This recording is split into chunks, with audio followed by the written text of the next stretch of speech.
Good morning. My name is Ann Rossley. I'm with Baird Warner in downtown Chicago, and I sell residential real estate.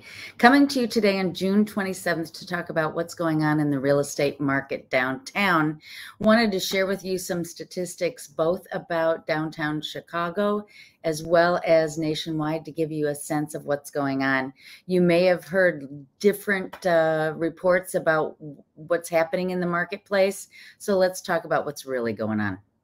First, we're going to talk about Chicago lakefront communities. These are the communities right around the lakefront from the South Loop up to Edgewater, and just one community west of those. This chart here shows median sales prices for attached homes. That means condominiums and townhomes. Today, the median sales price for an attached property is $415,000 in the community. In terms of sales year to date, January through May of 2022, we've had 6,492 units closed. That is down just under 1% versus our record-setting previous year, where 6,530 units closed. The year before that, 2020, 3,814 condos and townhomes sold. Supply of homes. How many homes are in inventory? How fast does it take to sell them based on the rate of sale? We talk about this in terms of number of months to sell everything out. And currently there's a 2.8 month inventory. It's come up a little bit, but it's still very much a seller's market. Now, keep in mind, this is a lagging indicator, meaning we're looking in the rearview mirror, but still 2.8 months worth of homes on the market. All right, let's look at single family homes in the same area. Median sales price today, $1,225,000. Considerable price appreciation since 2012. Single family homes sold. 581 homes have sold year to date in this marketplace. Compare that to last year's hot 631, and the year before that, 364. Now, if you were to look at sales volume for this same type of bar chart, actually this year would be higher in terms of dollar volume versus previous year by a smidge, but still it would be ahead, and that's because of the price appreciation. Whereas the number of homes is down slightly based on the higher priced sales, the sales volume year to date would be slightly higher than 2021.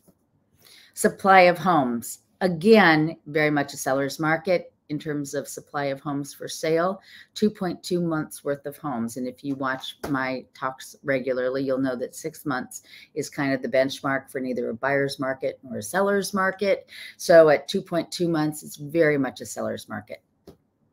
All right, let's talk a little bit national numbers here. Everybody's been talking about, woo, woo, woo, we're going to have a recession. We're going to have a recession. And you know what? We probably are, because a recession would be 2 quarters of a contracting market. And we anticipate, as we approach the end of June, that second quarter of 2022 is indeed going to be a shrinking market. So, but keep in mind that generally does not affect housing prices. It did in 2008 because of a multitude of factors.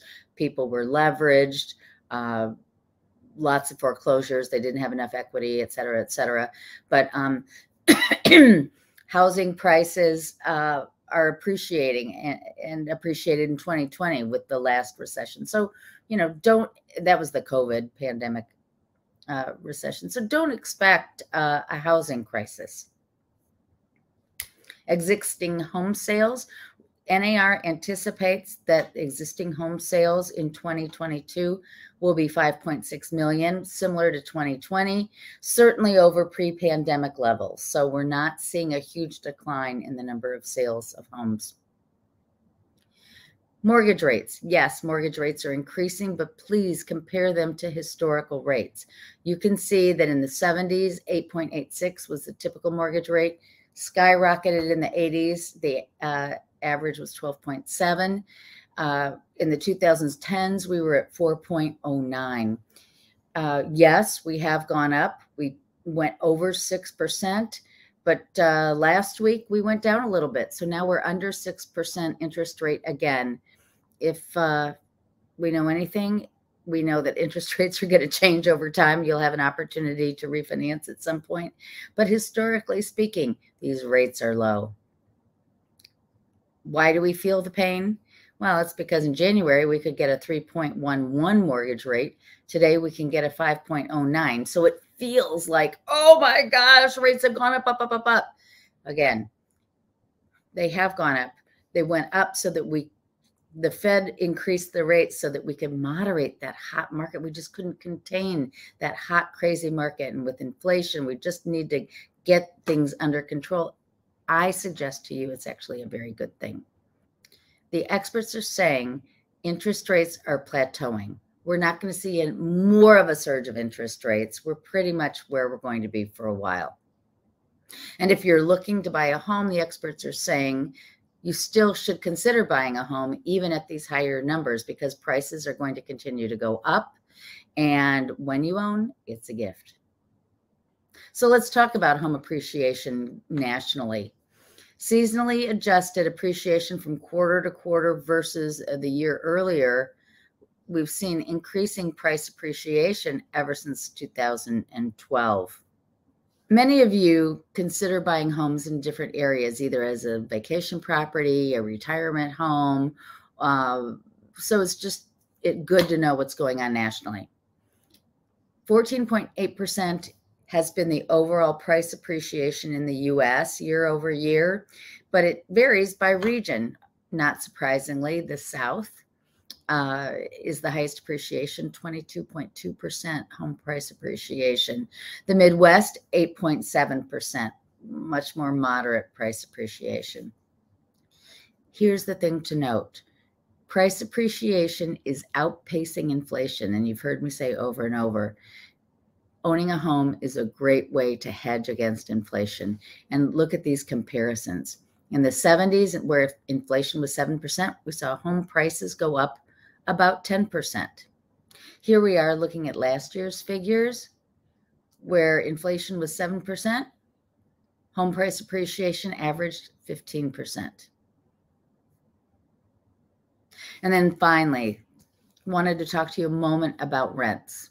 If you're thinking, oh, I'm just going to sit out of the market and rent, that's a better move for me. Please beware. Rent continues to increase. And whereas you think you might be sitting out and able to take a break, the rent prices continue to rise. And so again, if you want to control your costs over several years, the best way to do that is lock in an interest rate and own your own home. That doesn't even include all the benefits of being able to control the property, be able to increase equity in your home as an investment. So that's what's going on in the marketplace this week, June 27th. I'm Rossley. Thanks for watching.